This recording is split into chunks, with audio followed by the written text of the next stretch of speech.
It's a windy day today. I've traveled a couple hours south of my home in Saratoga Springs into the San Rafael Swell because I wanted to see the little Grand Canyon of the San Rafael River. I'd seen pictures of it, I'd heard of it. I've been in this area a little bit before, but I never stopped at the overlook. And this is what it looks like.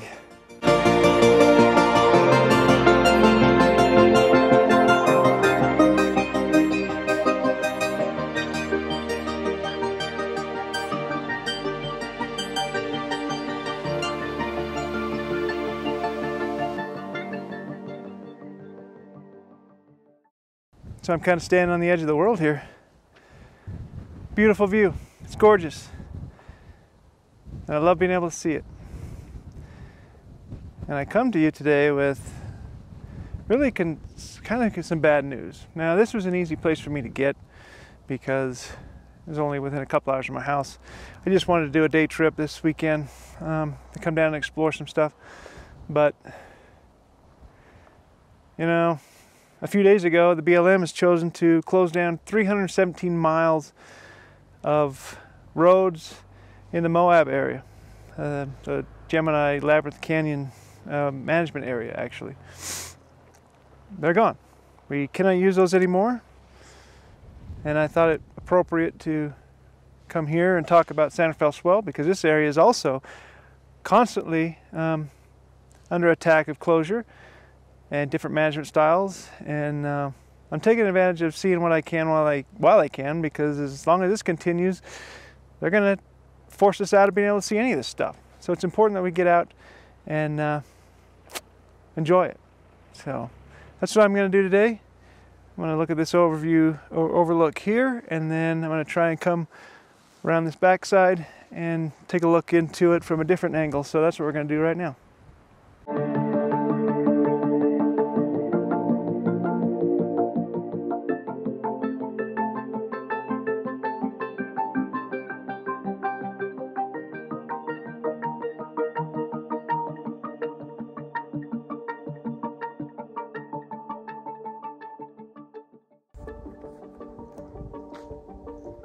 Earlier we were on the other side over there. That was the actual Wedge Overlook. If you were to follow the map and go to the pinpoint where it says Wedge Overlook, it's on the other side of it. There's a mountain bike road in the distance, but just on the other side of there. So we were looking back that direction toward Green River. So that would be southeast, and then that'd be north. Not as spectacular, but still pretty cool deep canyon.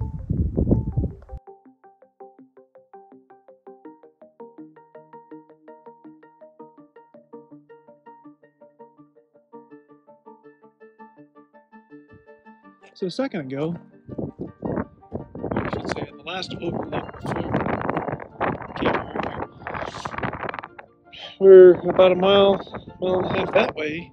We were looking at the early parts of the canyon from the Wedge Overlook. But now, a very short distance away, this is the top of it. So it must take a drastic drop. Obviously it does, we were just over there, but that must be where, just beyond where I can see, it must drop down into the canyon a little bit. Still beautiful. Not sure if that's a game trail or a hiking trail down there. Bike trail.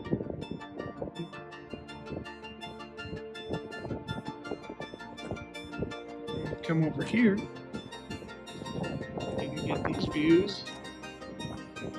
More of the canyon. It's almost got on a fin. Drops off right down there. Down into the canyon, you get a really good look at different rock formations. Rock layers, I guess.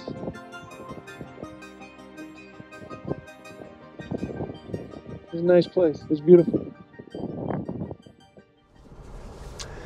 So why did they close 317 miles of trails? And why should I feel good that they only closed 317 instead of the more than 400 they proposed to originally? I don't feel good about it. I'm not happy about it. And really, I don't know why. Their agenda is to close us out of everywhere. SUA is the spearheads behind these kind of things. That's the Southern Utah Wilderness Alliance. They think that only hikers and bikers should be able to access these lands. They think that motorized vehicle use is a terrible thing, that we're leaving tracks all over and trash all over. And to some extent, yeah, you do find that stuff from all groups, whether you're a mountain biker, a hiker, or anything. Everybody's guilty of, unfortunately, leaving stuff that they probably shouldn't behind. But that's neither here nor there. I've been doing the off-road thing for a long time. I've been in this community for a long time, and most of these people are really good. We take care of the land. We're good stewards of the land.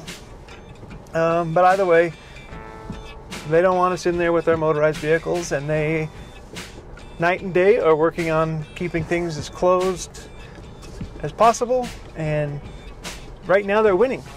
And that's an unfortunate situation. And unfortunately, there's the right people in the BLM right now that think the same way they do, and we're losing, guys. We got to do something about it. We've got to stop this. This is ridiculous that this is happening, and this has been something that we've been fighting for 30 plus years. As long as I've been around doing this, I've heard of this, grew up learning about this. There's been constant fights. They've been closing stuff in Moab since my very first year down there back in 1989. It's a big deal, and yeah, we just got to figure out a way to stop it.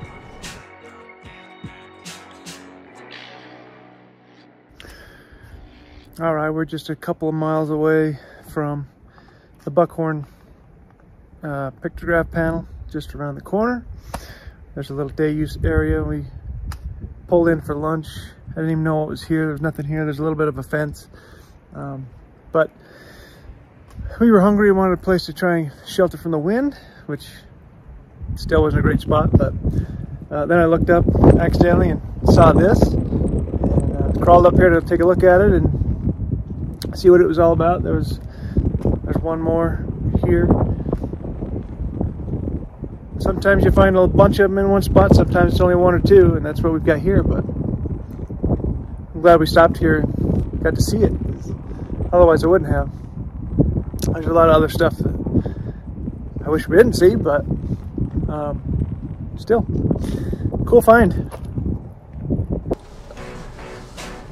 Now, some of these trails that we've lost, one you might recognize if you're familiar with the Easter Jeep Safari, Hajo Canyon. Hajo Canyon was really cool. You used to be able to drop from up on top of this plateau down right along the river. You'd cruise along the river back to an old mine from the 50s back there. The mine's still there. You can go into it, and some old equipment and stuff there. It was just a neat little drive right along there for the river. Didn't take too long. Wasn't too difficult. But it's now gone. Hell Roaring Canyon can no longer be accessed. And hundreds of miles of other trails are gone too. The good news is, I believe we still have Metal Masher, and you can still access Gemini Bridges, which is good. But they did those were proposed to be shut down. And those are pretty popular areas. So if you think it's just these roads that aren't being used, you're absolutely wrong. And if you just think it's Moab, you're wrong. Again, like I said, San Rafael Swell, it's been under attack for years. I get newsletters from the Blue Ribbon Coalition all the time. Oceano Dunes, places in Colorado, California, back east. It's everywhere. If you can recreate out in the backcountry, motorized, they want to shut you down. So don't think it's just a Utah thing. And that's what part of what makes the West so great. You know, I've got some people I know from Texas. I was just talking to one a few weeks ago on a work trip when I was down in Austin. He says what makes where we live here in Utah so great is that we have public lands. They don't have public lands in Texas. It's all private lands or things like that. You don't have the access that we do here in Utah. And it's a special thing, and we're losing it. And that's, I can't emphasize enough how much of a problem this is. And it's very unfortunate. I did mention the Blue Ribbon Coalition. They are a group that's on the front lines of fighting for our lands to remain open. And I just re-upped my membership because I want to help in any way I can for these fights to continue to occur. There's different levels of membership. They also have this guidebook that they put out last year. It was called The Lost Trails. Just for this reason, because they like to use the excuse that if a road's not being used, we should just shut it down. So the Lost Trails is a collection of trails that aren't as widely used and as widely known, but still go to some breathtaking places and some fun camp spots and things like that. So it's still worth going out to and checking out. So I purchased that book back in like January, February of this year, 23. And even before you could take it out and use it, one of those roads in the San Rafael area was already closed. That fast. It's happening all the time. So I encourage you guys to get out and explore roads. It doesn't matter. You don't have to have a destination. If it's a dirt road, I'm curious what's at the end of the dirt road. So I just say you got to go out and just explore and help keep these trails open. I'm not used to this Bronco. It's making beeping noises every time I get within this close of a tree branch. Their sensors are going on. But yeah, I mean, if you want to help, if you're going to ask me, Brandon, how am I going to help? Maybe it's joining the Blue Ribbon Coalition, donating to those guys. I don't work for them. I am individual on my own, but those are the guys that are, like I said, frontline fighters. They're the ones that are going to file the lawsuit to fight this current latest closure. And they're doing a donation drive right now. So if you want to help, if you think this is a cause that you want to get involved with, by all means get hooked up with the Blue Ribbon Coalition and help try to keep our public lands open. Because pretty soon we're not going to be able to use them. And it shouldn't be just the super young and healthy that can access these places. Eventually, folks, we're going to get old. It sucks, I know. I'm in my mid-40s now. It doesn't feel like it, but I am. So access to these places is even more important so that I can continue to do this even into my older age. And my kids can take their kids, and their kids can take their kids. Keeping this access is important. Heck, last week I was down in Richfield for a side-by-side event, the Rocky Mountain ATV Jamboree. I was out on a trail with a guy with one leg. He had a prosthetic leg and was still able to operate his side-by-side.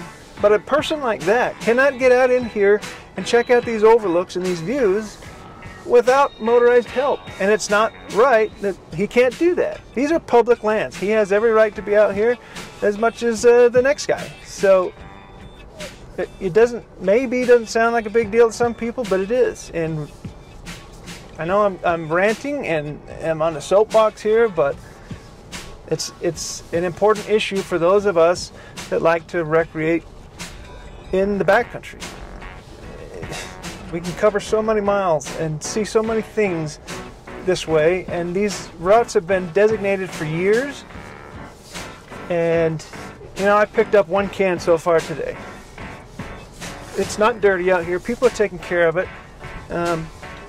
I see areas that are blocked off and they haven't been driven over. You know, people are respecting the closed sections, the needless sections, and that's a good thing. That's what we're supposed to do. If we go out, we pack out what we pack in. We don't leave any trace that we were here other than the roads. We don't drive off the road, we stay on the roads. And as long as we're doing that, we're doing the right thing, and that's a big help. So I guess that's another way you can help. If you're out there, do the right thing. And it's just so frustrating this continues to happen. I mean, everything that I grew up doing, it seems like it's under attack all the time. And we're evil people because we like to go take our Jeeps out into the backcountry. We're evil people because we like to go shooting or whatever, or even the government's trying to crack down on all of our automobiles. I also I have an individual membership to SEMA, and I get newsletters from them, and I'm constantly being asked, write your congressman because of this or this. And it's eye-opening, or shocking actually, to see how many issues are going on about stuff that you care about. I guarantee if you care about something, you find the right place, they're attacking it. Somebody doesn't want you to do it. Right or wrong, somebody doesn't want you to do it. It's so exhausting to see all this. So I know I sound like a crazy person right now. Maybe I am. I'm just frustrated. I'm passionate about what we're out here doing, and I don't know. I don't even know what to say. So.